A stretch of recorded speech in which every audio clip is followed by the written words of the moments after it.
Me llamo Clara. Tengo 38 años, y ahora mi vida no se parece en nada a lo que era antes. En Barcelona, tenía un pequeño salón de manicura. No era elegante, pero sí acogedor, con buenas clientas que disfrutaban hablando de sus hijos, viajes y series. Yo conocía sus costumbres, ellas, mis colores de esmalte. Y también estaba Fernando, mi esposo. Vivimos juntos durante 13 años, enseñaba historia en un liceo. No era hablador. Tenía un sentido del humor peculiar, más parecido a observaciones con un toque de ironía que a bromas. Podía pasar horas escuchando jazz en su viejo tocadiscos. Siempre preparaba el café amargo. Y sí, nunca tenía prisa, yo era diferente. Siempre en movimiento, con las manos ocupadas, clientas, pedidos, compras. Pero entre nosotros no había tensión. No éramos iguales, pero de alguna manera nos equilibrábamos. A veces se me olvidaba hacer la comida, y él simplemente traía algo hecho y lo ponía en la mesa sin decir una palabra. A veces se perdía en sus pensamientos, y yo me sentaba a su lado y decía algo cotidiano, para traerlo de vuelta. Hace algunos años fuimos a Galicia. Allí todo era tranquilo. Sin prisa. Nos sentábamos en la orilla, sin teléfono, sin música, ni siquiera un libro. Entonces él dijo, aquí está bien no decir nada. Me reí en ese momento, porque era tan típico de él. Pero en realidad, no necesitábamos palabras para saber que estábamos juntos. Su enfermedad comenzó de forma repentina. Primero solo cansancio, luego, análisis, médicos, exámenes. Todo empezó a ir demasiado rápido, más de lo que yo podía soportar. Al principio intenté mantenerme firme, cocinaba, lo llevaba a las sesiones, hablaba cuando él guardaba silencio. Pero después todo se volvió vacío. Ni siquiera dolía, solo vacío. Después del funeral, intenté seguir trabajando durante algunas semanas. Abría el salón, atendía a las clientas. Trataba de mantener el ritmo habitual. Pero sentía como todo funcionaba por inercia. Como si yo estuviera dentro de un sonido que ya no oía. Ninguna rutina me sostenía. Mi mundo se venía abajo. Una noche hojeaba anuncios. No buscaba nada en particular. Solo miraba cómo la gente vendía, compraba, alquilaba. Y encontré una descripción: viejo taller en un pueblo, a 3 horas de Barcelona. Usado anteriormente. Para costura, necesita reformas. Sin fotos. Pero el nombre del pueblo me sonaba. Habíamos estado allí. En esa misma Galicia, no lo pensé mucho. Llamé, concerté una visita, compré un billete. 2 días después estaba allí. Un pueblo. Pequeño, con muros de piedra y calles estrechas. El taller, abandonado, con telarañas en las esquinas, pero con una luz que entraba por la ventana de tal forma que, por primera vez en mucho tiempo, quise imaginar algo. Lo compré. No como una huida. Como un punto en el que quedarse. ¿Dónde? No necesitas explicar por qué no sonríes. Donde simplemente puedes vivir, no para alguien, no con alguien, sino porque hay que vivir. Al día siguiente volví a Barcelona, cerré el salón, vendí parte de los muebles, y el resto lo dejé a conocidos. La mudanza fue tranquila. Por primera vez no olvidé nada. Ni el hervidor eléctrico, ni la vieja foto, ni la caja con esmaltes. Ni el disco con la música que escuchaba Fernando. En el tren estaba todo en silencio. No revisé redes, no llamé a nadie. Solo sostenía la llave del viejo taller en el bolsillo. Y en mi cabeza ya tenía un plan: cambiar el techo, comprar una estufa, pintar la puerta. Empezar por lo simple, no porque quisiera una nueva vida, sino porque, de otro modo, no habría podido resistir. Los primeros días en el pueblo estuvieron llenos de humedad, incomodidad y una sensación de ajenidad que no podía explicarse con palabras, no por miedo ni por pena, sino porque todo lo que me rodeaba no tenía ninguna relación conmigo. El techo tenía goteras en 2 lugares, y la vieja estufa echaba humo cada vez que intentaba encenderla, aunque seguía las instrucciones que había encontrado en internet, e incluso vi un video sobre cómo colocar bien la leña. El agua de los grifos salía de un color oxidado, con olor a metal, así que empecé a hervir todo lo que pensaba usar para cocinar. El taller me recibió con el olor a pintura vieja, polvo acumulado durante décadas y ventanas que apenas se sostenían sobre bisagras oxidadas. Pero sentía una extraña certeza: este edificio, estas paredes, no sabían nada de lo que había sido mi vida antes, y por eso mismo, no tenía que ser aquí la persona que solía ser. Nadie sabía quién había sido mi esposo, a qué me dedicaba, qué había perdido. Y eso era un raro alivio. En el centro del pueblo había un pequeño mercado, unos pocos puestos con verduras frescas, pan y conservas caseras. La gente me miraba con cautela, pero sin hostilidad, más bien con una curiosidad contenida, como si fuera algo inesperado en un paisaje conocido. No explicaba nada, respondía con frases breves, compraba lo que se podía cocinar sin horno y regresaba caminando a casa, despacio, con la bolsa en la mano. Como si necesitara convencerme de que realmente estaba allí. Cada mañana me despertaba un poco antes de lo necesario y empezaba el día limpiando, sacaba cosas viejas, lavaba las ventanas, limpiaba estantes, removía la suciedad del patio. El trabajo físico me mantenía en orden. Cuando las manos están ocupadas, los pensamientos se detienen, y por unas horas puedes no volver a aquello que pesa en el pecho.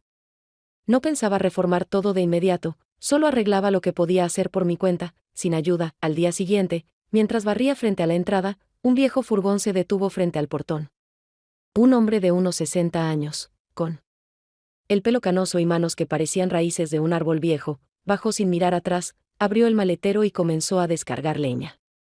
Me quedé en la senda, sin saber quién era ni por qué dejaba esa leña. Él me miró con calma, sin sonreír, pero tampoco con desconfianza, y dijo: «La vas a necesitar, aquí las noches son frías». «Gracias», respondí, un poco sorprendida. «De que no intentara venderme nada, me llamo Juan. Vivo cerca», añadió. «Tranquilo, Clara». No sabía qué más decir, asintió y se fue, sin hacer más preguntas. No pidió dinero, no explicó por qué lo hacía. Solo dejó unos cuantos sacos y desapareció tras la curva de la carretera tan repentinamente como había aparecido. Todo ocurrió con tal simpleza y sin grandilocuencia, que ni siquiera alcancé a preguntarle cómo sabía que yo estaba allí. Esa noche quemé un poco de leña, y la estufa ya no humeaba tanto. En la casa apareció un poco de calor, y por primera vez en varios días pude sentarme a tomar un té sin abrigo, solo con un suéter. Y aunque las paredes seguían húmedas y las ventanas temblaban un poco con el viento, sentí que esas cosas desconocidas a mi alrededor, puertas, estantes, el suelo e incluso la vieja tetera, empezaban poco a poco a ser parte de mi espacio. A la mañana siguiente me despertó el sonido de algo depositándose junto a la puerta. Miré por la ventana. Y vi otro saco de leña. Sin nota, sin explicación. Solo las huellas gruesas y conocidas de unas botas sobre la tierra húmeda. Ya sabía que había sido él. La semana siguiente, Juan volvió a aparecer, sin avisar, sin llamar y sin pedir permiso. Simplemente estaba de pie junto al portón con herramientas en la mano y una mirada tranquila que no exigía nada ni prometía nada. No miró por las ventanas, no pidió entrar a la casa, no preguntó quién era yo ni de dónde venía, simplemente observó la puerta desalineada del taller y dijo: «Aquí hay que poner algo debajo, si no, se traba». No habíamos hecho acuerdos. No discutimos planes de trabajo, no definimos los límites de nuestra comunicación. Él venía cuando hacía falta hacer algo, traía lo necesario y lo hacía en silencio, sin convertirlo en un evento. A veces dejaba cosas pequeñas, una caja con tornillos, una pala metálica, un viejo nivel. Otras veces simplemente aparecía y me ayudaba a cargar algo, sin esperar que yo dijera gracias. Más de una vez, un día, yo arrastraba unos sacos llenos de piedras que habían quedado tras nivelar el terreno junto al invernadero detrás del taller, y sin calcular bien la fuerza, uno de los sacos se me resbaló de las manos y cayó al suelo. Me agaché para atarlo de nuevo y escuché detrás de mí como alguien tomaba otro saco. Era Juan. No dijo nada, solo lo levantó y caminó lentamente hacia adelante. Estuvimos trasladando aquellos sacos durante más de una hora, pesados, sucios, con polvo pegajoso que se aferraba a las manos y al rostro, pero ninguno de los dos se quejó. Cuando quedaba solo uno, lo levanté yo, y ya casi a la mitad del camino, me detuve. Tenía las manos cansadas, las piernas temblaban un poco, y dentro de mí, de pronto, se rompió algo que llevaba tiempo acumulándose, en silencio y muy profundo. No planeaba decir nada, pero las palabras salieron por sí solas, simples y de forma inesperada. Perdí a la persona más importante de mi vida y todavía no logro superarlo. Él dejó el saco en el suelo, se inclinó un poco hacia adelante, me miró sin sorpresa y respondió, en voz baja pero con certeza: «Ahora entiendo por qué no te aferras a las cosas». No explicó qué quería decir, no esperó reacción ni intentó consolarme, simplemente se dio la vuelta y caminó hacia la carretera. dejándome con el último saco en las manos. Lo miré alejarse durante unos segundos, luego abracé el saco de nuevo y lo levanté, pero esta vez me pareció más liviano de lo que era, como si parte del peso se hubiera ido con lo que había dicho. Esa noche no pude dormir por mucho tiempo. No por el cansancio ni por el dolor en la espalda, sino porque algo dentro de mí había cambiado, y no podía explicar qué exactamente. Tal vez, por primera vez en mucho tiempo, me había permitido admitir que me sentía mal, y descubrí que eso no alejaba a las personas, sino que les permitía acercarse, sin lástima, sin presión, sin consejos. A partir del día siguiente empecé a notar cosas que antes ignoraba, marcas antiguas en las paredes del taller, restos de dibujos infantiles en las puertas de un armario olvidado en la esquina, un botón roto en el alféizar que no tendría por qué estar allí si nadie había vivido en esa casa en mucho tiempo. Esos detalles hablaban de una vida anterior a la mía, pero no me pesaban, simplemente estaban allí, y no tenía prisa por borrarlos o reemplazarlos, porque sentía que podía vivir entre rastros de otros sin perderme a mí misma. Con Juan no volvimos a hablar de ese día. Él seguía viniendo de vez en cuando, traía algo nuevo o ayudaba en silencio, y cada vez quedaba entre nosotros algo no dicho, pero que no incomodaba. No sabía por qué lo hacía ni qué esperaba, pero ya no necesitaba explicaciones. Me bastaba con que apareciera cuando había algo que cargar. En la cuarta semana después de la mudanza, cuando el aire ya era un poco más suave y en la casa empezaba a sentirse un olor leve pero constante a humo de leña, salí una mañana y vi algo que me hizo detenerme al instante. Un perro pequeño, sucio y exhausto estaba echado junto al portón, con el hocico apoyado sobre las patas, mirándome. No pedía nada, no lloriqueaba, simplemente miraba. Su pelaje estaba enmarañado, la oreja derecha desgarrada, los ojos opacos pero atentos, con una mirada sin miedo ni esperanza. Yo no estaba preparada para cuidar de nadie otra vez, en mi vida todavía no había espacio para nuevos vínculos, y menos aún con un ser vivo que necesitara calor, comida, atención. Pero no podía dejarlo allí simplemente, así que entré a la casa, llené un cuenco con agua, rompí el pan que había sobrado de la noche anterior y se lo llevé, sin acercarme demasiado. No se abalanzó sobre la comida, no se apuró a beber, solo observaba, y solo cuando me alejé unos pasos, comenzó a comer lentamente, sin ansiedad, con cautela, como quien ya ha aprendido que la comida a veces trae peligro. A los pocos días ya no desaparecía, se presentaba cada mañana, esperaba junto al portón o en la sombra del cobertizo, nunca entraba a la casa, no ladraba, no se enredaba entre mis pies. Empecé a dejarle agua y algo de comida, a veces simplemente me sentaba cerca, sin tocarlo, sin hablar, sin esperar nada a cambio. Esta convivencia tranquila no exigía decisiones, simplemente estábamos uno junto al otro, cada cual a su manera. Una vez, Juan vino a ayudarme a reparar una pared en el sótano, notó al perro acostado bajo un árbol y, sin detenerse, asintió en su dirección como diciendo, «Ya tienes vecino». Me encogí de hombros como si no fuera nada, pero aún así respondí que ya llevaba algunos días allí. Juan miró al animal con atención y dijo, «Él te eligió a ti». Y lo dijo sin dobles sentidos, simplemente como un hecho que no requería discusión. Desde ese día, el perro pasó a formar parte de mi espacio, no como un amigo ni como una mascota, sino como alguien que ahora estaba cerca. Le puse un nombre, Rocco, sin pensarlo demasiado, simplemente lo dije en voz alta cuando pasó cerca, y aunque no reaccionó, me pareció que ahora tenía algo más que instintos, un nombre, un lugar, una persona. Se volvió natural para mí no tomar el café sola. Cuando salía al patio por la mañana, alguien caminaba a mi lado, en silencio, sin molestar, como si supiera cuándo podía estar cerca y cuándo debía mantenerse al margen. No me preguntaba si estaba haciendo lo correcto, no lo veía como una responsabilidad, no lo planeaba, simplemente permití que esa presencia se convirtiera en parte de mi día a día, porque no exigía explicaciones. En algún momento me sorprendí pensando que ya no temía al apego, no por el miedo a perder, sino porque estaba aprendiendo otra vez a no estar sola. No porque fuera necesario, sino porque me sentía más liviana teniendo a alguien cerca, alguien a quien observar, en quien pensar cuando por la noche escuchaba un crujido bajo la ventana. La siguiente vez que Juan vino, trajo una hacha nueva. Dijo brevemente que la vieja ya estaba muy desafilada. Rocco gruñó al principio, pero luego olfateó sus botas y se acostó tranquilamente junto a los escalones. Juan se rió por primera vez desde que nos conocimos y dijo, «Ahora él es quien te cuida». Yo no respondí nada, pero dentro de mí algo se movió, no como una ruptura, sino como una débil pero clara comprensión de que esto no era un final, ni un comienzo, sino un proceso en el que ya no quería quedarme al margen. Aproximadamente un mes después de que Rocco se instalara definitivamente en el patio, algo en el pueblo empezó a cambiar, no de manera brusca ni evidente, pero sí perceptible. La vendedora del mercado ya no solo decía «buenos días», sino que además preguntaba si me habían gustado las ciruelas de la última vez. Una mujer mayor, a la que antes solo había visto de lejos, me aconsejó dónde comprar mejor el pan, porque uno lo hace con miga demasiado compacta y otro con corteza crujiente, como debe ser.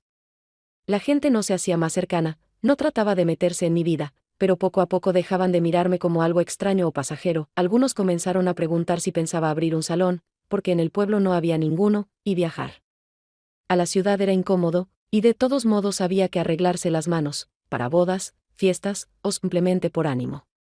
Yo respondía con evasivas, no lo negaba pero tampoco prometía nada, porque no estaba segura de si quería volver a lo que antes había sido trabajo y ahora solo podía ser una forma de escapar del silencio. Empecé a limpiar la mesa del taller, a sacar los esmaltes que me quedaban, a evaluar que seguía siendo útil, pero todo lo hacía con lentitud, sin apuro, sin plan, como si estuviera observándome de nuevo. Sin embargo, no todas las miradas en el pueblo eran amables, también estaban aquellas que se quedaban un poco más fijas, y luego se inclinaban hacia una vecina para decirle algo al oído. No oía las palabras, pero recordaba bien esas miradas. De Barcelona, no cambian con el lugar, solo se vuelven un poco más apagadas en espacios pequeños. Finalmente, unos días después, una vecina que no conocía me dijo en voz baja, al pasar por un puesto del mercado: «Ese maestro va a tu casa». Y no es solo por trabajo. No me detuve, no me giré, no expliqué nada, simplemente seguí caminando. Un poco más rápido de lo habitual. En casa no volví a pensar en ello, ni siquiera mentalmente, porque no sabía si me había herido o solo me había cansado. Juan seguía viniendo como antes, sin avisar, trayendo cosas, reparando, sin hacer preguntas innecesarias. Todo seguía igual, sin excesos, sin palabras que tuvieran que definir algo. Una tarde, cuando el sol aún se aferraba al horizonte pero ya se escondía tras los techos de las casas, él se quedó un poco más, nos sentamos en el banco frente al taller, tomamos un té que preparé con limón y menta, simplemente porque tenía ganas de algo cálido. No hablábamos mucho, comentamos un par de cosas del trabajo, si le daba tiempo traer pintura antes de fin de semana, cómo era mejor fijar un estante en la despensa, y luego me miró, no de frente ni de golpe, sino tranquilo, como alguien que lleva mucho tiempo guardando algo pero sabe que nunca habrá un momento adecuado para decirlo. Y dijo: «¿Tú dejarías entrar a alguien otra vez?». No respondí. No me asustó la pregunta, pero tampoco pude reaccionar de inmediato, porque no se trataba de nosotros, ni de ese momento, sino de mí en general, de algo que yo misma aún no había comprendido del todo. Me quedé simplemente mirando al frente. Los árboles oscureciéndose, la tenue luz de las ventanas de los vecinos, Rocco dormitando junto a la puerta. No me levanté. No me fui de inmediato, no huí de la conversación, no dije ni no ni sí, porque ninguna de esas respuestas habría sido verdad. Terminamos el té en silencio, pero sin incomodidad. Él se levantó, se despidió, se fue. Y yo me quedé un buen rato más sentada en el banco, no porque esperara su regreso, sino porque por primera vez en mucho tiempo no sentí la necesidad de huir a la casa, de encerrarme, de cerrar la puerta, y fue entonces cuando entendí que no. Todas las puertas hay que cerrarlas de inmediato. Después de aquella noche, Juan siguió viniendo como siempre, como si nada hubiera pasado, como si la pregunta que había quedado suspendida entre nosotros no necesitara una respuesta inmediata. O tal vez ninguna. Su comportamiento seguía siendo igual de contenido, pero había algo nuevo en él. No era insistencia ni espera, sino una presencia suave, casi imperceptible, que empezaba a echar raíces en el espacio que, poco a poco, comenzaba a pertenecerle. Venía cuando yo limpiaba o cuando notaba que cargaba algo sola, y cada vez traía cosas que, en apariencia, no hacían falta, pero resultaban oportunas: una estantería de madera vieja, un destornillador, una cuerda, un tarro de clavos que ya no se encontraba en la tienda del pueblo. Un día salí al taller y lo encontré ya dentro. Había colgado la estantería, sin estropear nada, sin romper, sin dejar polvo innecesario. Estaba perfectamente nivelada, y hasta pensé que desde hacía tiempo quería poner algo justo en ese lugar, aunque nunca lo había dicho. No había pedido permiso ni esperaba agradecimientos, simplemente lo hizo, como si en su subconsciente supiera que lo que necesitaba en mi vida ahora no eran palabras, sino cosas que se sostienen. Nos veíamos con más frecuencia, no todos los días, pero con una regularidad que no se sentía invasiva. 1 o 2 veces por semana venía, arreglaba algo, traía herramientas, a veces se quedaba a cenar si había pastel o algo caliente en la cocina. Una vez, mientras pintaba las contraventanas subida a una escalera, se acercó, tomó mi brocha y dijo que era mejor sujetarla un poco más abajo, porque si no, la mano se cansa. No discutí, no la reclamé, seguimos pintando juntos, cada uno de un lado, y en ese trabajo compartido había más confianza que en muchas conversaciones que alguna vez había tenido con personas cercanas. Una noche vino cuando yo terminaba de ordenar las pinturas, y simplemente tomó mi mano mientras yo le contaba que una de ellas no se secaba por la humedad. La sostuvo, no con fuerza, no por mucho tiempo, pero lo suficiente como para que sintiera como mi corazón se aceleraba. Miré sus dedos, un poco agrietados, tostados por el sol, pero seguros, y no retiré la mano, aunque tenía todo el derecho de hacerlo. Me miró con atención y dijo, estaré cerca, si lo necesitas. Y solo entonces soltó mi mano. No respondí nada, porque no tenía una idea clara, no sabía qué decir, ni si era el momento de decidir algo. Pero no retiré la mano de inmediato, y eso fue suficiente para entender que no estábamos estancados. Aunque no tuviéramos prisa, desde entonces, nuestra relación parecía haber cambiado, aunque en apariencia todo seguía igual, las mismas visitas, los mismos trabajos en el patio, las mismas breves conversaciones sobre lo que quedaba por hacer antes del invierno. Pero entre las palabras ya no había un muro, sino un espacio donde no daba vergüenza callar. Yo no preguntaba por qué hacía lo que hacía, qué significaba, ni si debíamos darle un nombre, porque ya sentía que cualquier respuesta estropearía esa delicada frontera entre distancia y confianza, y aunque todavía no sabía si podría abrirme por completo, me importaba que hubiera alguien que no pidiera permiso para cuidar, pero lo hiciera con respeto, sin invadir, sin controlar, sin tratar de cambiarme.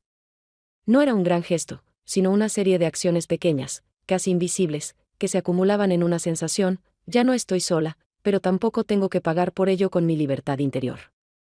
Lo que pasó después comenzó de forma bastante casual, sin ninguna decisión consciente ni una preparación prolongada. Encontré un anuncio en Internet sobre un programa estatal de acogida temporal para adolescentes en situaciones difíciles. Aunque nunca me había considerado una persona capaz de educar o asumir una responsabilidad así, guardé el enlace y volví a él varias veces.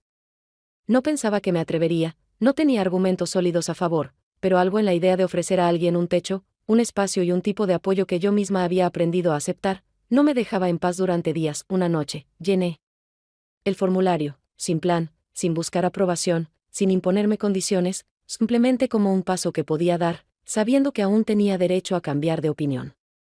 Pasaron poco más de 3 semanas hasta que me llamaron para pedirme que fuera a la estación del pueblo vecino a recoger a un chico llamado Nico, de 14 años, que ya había pasado por 3 familias temporales en el último año. Me dijeron que era callado, reservado, desconfiado con los adultos, pero sin comportamientos agresivos, y que tenía buenas manos, trabajaba bien la madera, aunque aún no había recibido formación oficial. Cuando llegué a la estación, no había nada que se pareciera a una escena de película. Estaba de pie aparte, con una mochila colgada de un solo hombro, una chaqueta oscura que le quedaba grande para su figura delgada, y no miraba a nadie, ni siquiera cuando me acerqué. Y le dije mi nombre. Asintió, no me dio la mano, no dijo nada, y caminamos hacia el coche en silencio, como si fuera un viaje cualquiera, sin importancia para él ni para mí. Durante los primeros días, vivió en mi casa como en un hotel que no eliges. Entraba en la cocina, comía sin hablar demasiado, mantenía sus cosas en orden, no pedía nada, no hacía preguntas. Yo no presionaba, no intentaba iniciar conversaciones, no fingía crear un ambiente de familia, porque sabía que eso sonaría falso. Los dos estábamos en un punto en el que no queríamos fingir, y por eso simplemente convivíamos.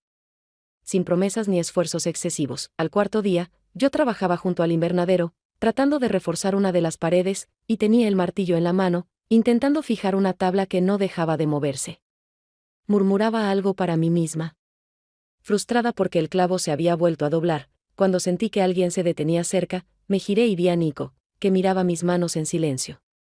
No dijo, dame eso, no ofreció ayuda, solo extendió la mano hacia otro martillo que estaba en el suelo, lo levantó y empezó a clavar los clavos en esa misma tabla con una precisión que no esperaba. No nos pusimos de acuerdo, no hablamos de quién hacía qué, pero trabajamos juntos durante casi una hora, yo en un extremo, él en el otro, los dos en silencio, pero sin tensión ni presión. En ese momento entendí que el silencio entre nosotros había cambiado de forma, ya no era una barrera protectora, sino algo que se parecía al comienzo de un diálogo en el que no hacían falta demasiadas palabras. Esa tarde, cuando volvíamos A la casa, él iba delante, no esperaba, no se giraba, pero al llegar a la puerta se detuvo, se quedó quieto un momento y luego dijo: «Tus herramientas no son muy cómodas, pero sirven». Fue su primera frase dirigida a mí directamente, sin formalidades, y yo simplemente respondí: «De acuerdo, iré comprando mejores». No hablamos más ese día, pero desde ese instante, todo fue un poco distinto, no más simple, ni del todo claro, pero sí distinto. No le pregunté qué le había pasado antes, no le pedí que contara, no intenté averiguar por qué había cambiado de familia 3 veces, sentía que aún habría tiempo para eso, y que por ahora lo importante era no decir demasiado, no hacer promesas vacías, no apresurarme. Dormía en una pequeña habitación junto al taller, donde antes yo guardaba cajas vacías, y ahora estaban sus cosas, unos pocos libros, su vieja mochila y una manta nueva que compré especialmente para él. Lo veía por las tardes junto a Rocco. Al principio el perro no se acercaba, pero poco a poco se acostumbró, se echaba a su lado, le dejaba acariciarlo, y entendí que los dos compartían una historia de desconfianza, pero que ninguno de los dos estaba del todo cerrado. Y fue entonces cuando por primera vez me permití pensar: quizá un hogar no es un lugar, sino una acción, repetida cada día sin grandilocuencia ni esfuerzo, hecha de gestos simples que poco a poco se convierten en algo verdadero. Unos días después de que Nico empezara a involucrarse en pequeñas tareas de la casa, Juan volvió a aparecer sin previo aviso, esta vez no con herramientas, sino con un cuenco de manzanas y la pregunta de si tenía tiempo para cenar. No me sorprendió su visita, pero dudé un poco antes de aceptar, porque no sabía si estaba lista para una cena compartida no en el patio, no entre tareas, sino como lo hacen las personas que tienen algo que decir o sentir. Sin embargo, dije: «Vale, si me ayudas a cortar». Y él entró como si ya fuera algo habitual. Cocinamos juntos, yo estiraba la masa del pastel, él pelaba las manzanas. Nico entró en la cocina, preguntó qué hacíamos, y al escuchar la respuesta, se sentó en un taburete junto a Rocco, que se tumbó de inmediato a sus pies, esperando a ver si algo caía de la mesa. Cenamos los tres, con un mantel viejo, las manos aún con polvo del trabajo, un té que se había infusionado demasiado y un pastel un poco quemado por un borde, pero que aún olía a hogar. Después de cenar, Nico empezó a recoger la mesa. Sin que se lo pidiera, simplemente reunió los platos, los puso en el fregadero, abrió el grifo y comenzó a lavar, como si lo hubiera hecho muchas veces allí. Quise decir algo, pero me contuve, porque en su forma de actuar había algo importante: no era deber, ni instrucción, sino una necesidad de ser útil, de hacer algo sin palabras. Cuando terminó con los platos, salió, y al girarme me encontré de frente con Juan. Estaba muy cerca, ligeramente inclinado, y esta vez su mirada no traía una pregunta, ni cautela, solo una tranquilidad firme. Me besó sin previo aviso, pero no con brusquedad, suave, sin apuro, como si hubiera esperado ese momento más tiempo del que estaba dispuesto a admitir. Fue un momento tranquilo, atento, sin tensión, y aunque no me aparté con violencia, di un paso atrás, como si instintivamente quisiera conservar la distancia que acababa de ser cruzada. Él no se ofendió, no pidió explicaciones, no preguntó por qué, solo me miró a los ojos y dijo: «Está bien. Sabré esperar». No lo dijo como una renuncia a sus sentimientos ni como una exigencia de respuesta, sino como una aceptación de que mi ritmo no es el suyo, y que el proceso puede ser más largo de lo que alguien desearía. Tomó su chaqueta. Se despidió de Nico, le dio una palmada ligera en el hombro, el chico asintió, y se fue, sin mirar atrás. No porque estuviera dolido, sino porque confiaba en que yo decidiría por mí misma, sin presión, sin plazos. Me quedé en la cocina, junto a la estufa caliente, mirando una taza vacía y a Rocco, que aún seguía bajo el taburete, pero ya miraba hacia la puerta, como si comprendiera algo. No me sentía culpable, ni desgarrada por la duda, pero tampoco había un sentimiento de cierre. Al contrario, dentro de mí todo seguía abierto, como una conversación interrumpida a la mitad, sin conclusiones ni decisiones. Esa noche no podía dormir, no porque el beso me hubiese cambiado, sino porque me di cuenta de cuánto me había acostumbrado a tenerlo todo bajo control, limitando emociones, sin permitirme fragilidad ni deseo. Juan no invadió mi espacio, no exigió nada, no intentó cambiar mi ritmo, pero se acercó, y ahora la decisión era mía, sin presión, pero sabiendo que no responder también era una respuesta. A la mañana siguiente, me levanté más temprano de lo habitual, salí al patio, me senté unos minutos en el banco junto al invernadero, donde aún se percibía el olor de la pintura, y pensé que no necesitaba apresurarme, pero tampoco quería quedarme parada demasiado tiempo. No sabía cómo serían las cosas después, pero sí sabía con certeza que algo ya había cambiado, aunque aún no se viera desde afuera. Después de aquella noche no di ningún paso concreto, no busqué la oportunidad de hablar con Juan, ni lo evité ni me acerqué más. Era como si hubiéramos acordado en silencio que respetaríamos el espacio del otro hasta que llegara el momento en que ambos supiéramos con claridad qué hacer.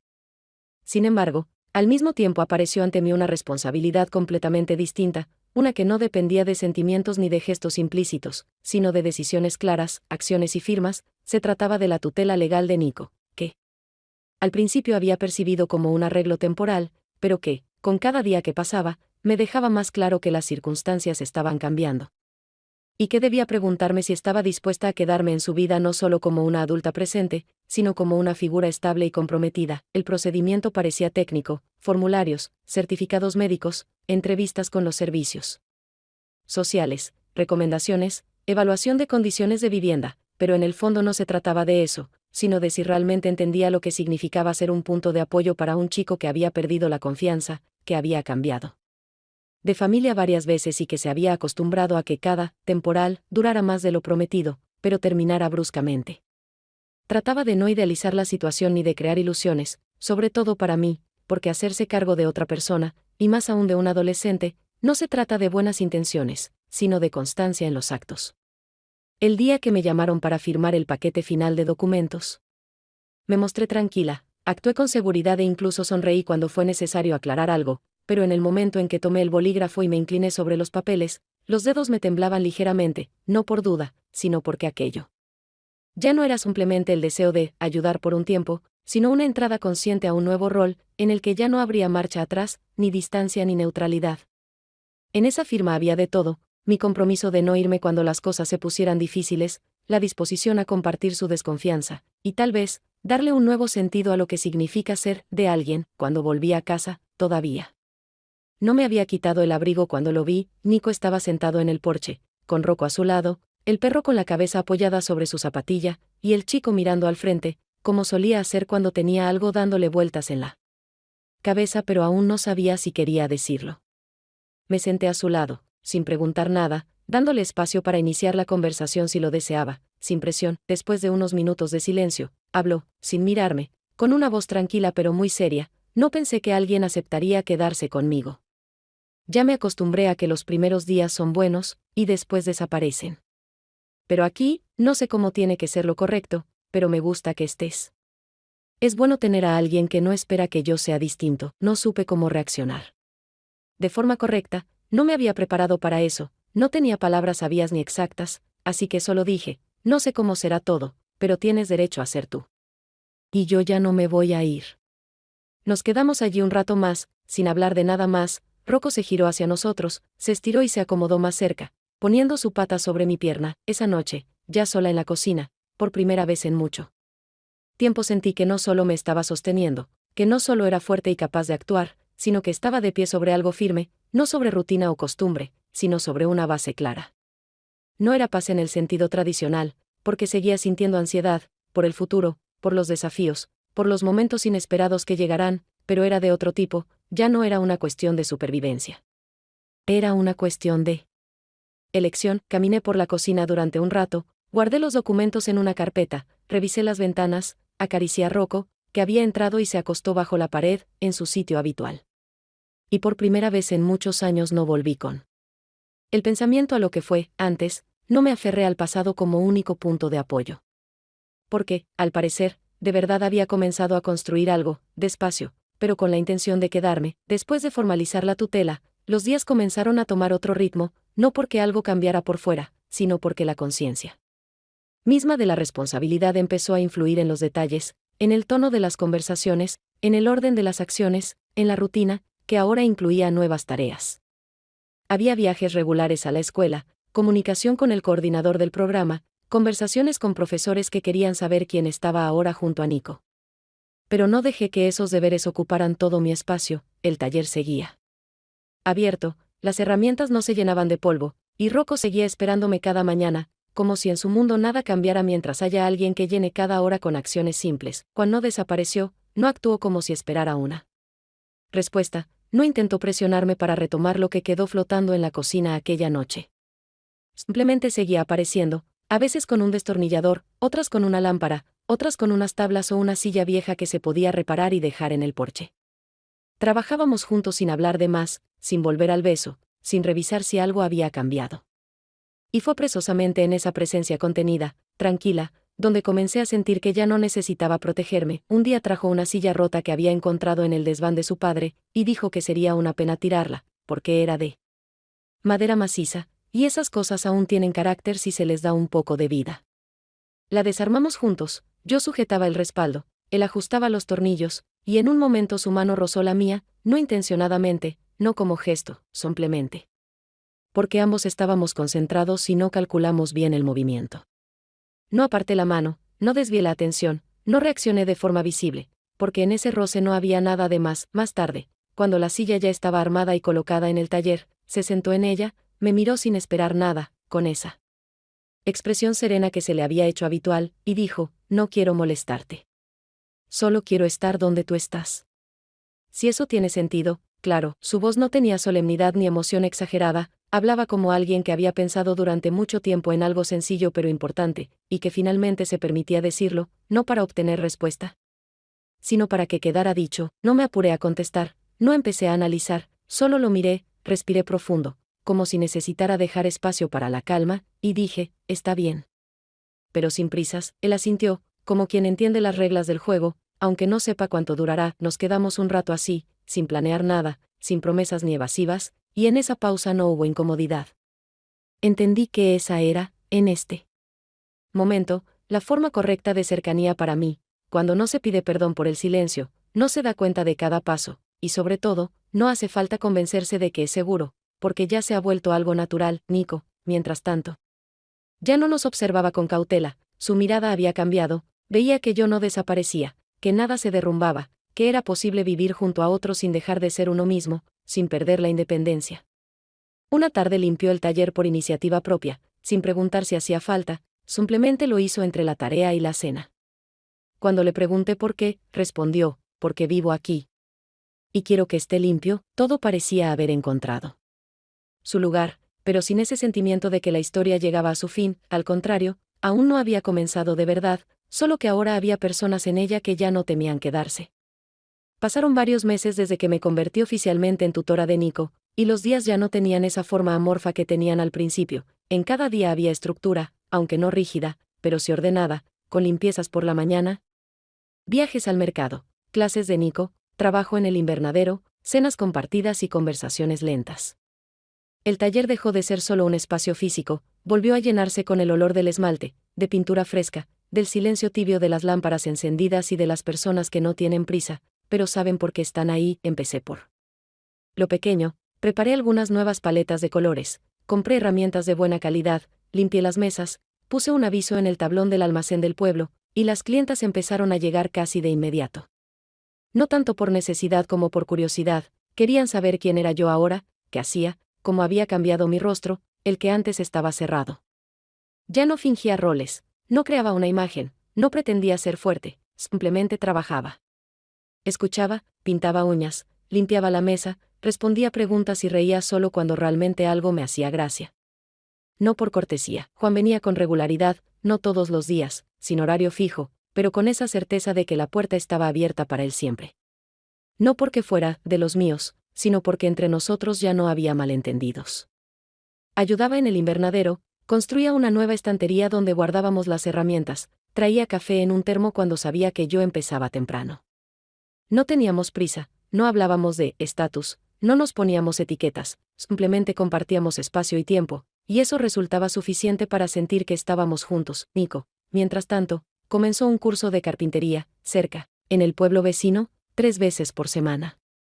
Cada día, después de clase, traía algo hecho con sus propias manos, primero moldes de madera, después soportes, y más tarde un taburete sencillo pero funcional. Se volvió más tranquilo, empezó a hablar más, no porque alguien lo obligara, sino porque se sentía seguro. Sus preguntas eran más firmes, sus bromas más ingeniosas, su tono ya no era defensivo, sino auténtico. Decidimos hacer un taller compartido, no como proyecto ni como negocio, sino como una continuación natural de lo que ya existía entre nosotros. Un espacio para los tres, una mesa para manicura, donde yo atendía a las clientas, en la habitación contigua, estanterías y un banco de trabajo donde Juan guardaba sus herramientas, y un rincón que Nico había montado para sí, con cajones, prensadores, reglas, pegamento y una libreta donde anotaba sus medidas. No discutíamos sobre quién manda, no peleábamos por los enchufes ni por el orden, todo se acomodó de forma natural, como las cosas que encuentran su lugar sin esfuerzo. Un día, al salir, me detuvo una vecina que había estado observando mi vida desde lejos, sin meterse, pero sin ignorar. Me preguntó, casi con una sonrisa y sin ironía, ¿y tú, ahora, eres feliz? La pregunta no me tomó por sorpresa, no me hizo sentir incómoda ni buscar una respuesta. Fue solo otro momento en que volví la mirada hacia adentro y vi lo que había allí. No me puse a explicar que la felicidad es un proceso, no di ejemplos, no filosofé, solo dije, ya no soy la que era. Pero me gusta ser esta.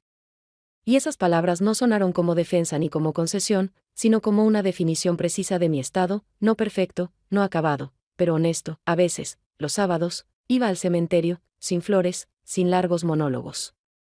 Ante el silencio, solo para estar un rato, recordar y marcharme, sin borrar lo que soy ahora. Ya no me retenía el vacío, no volvía mentalmente a Barcelona como a un mundo perdido, no buscaba sustitutos ni levantaba nuevas paredes.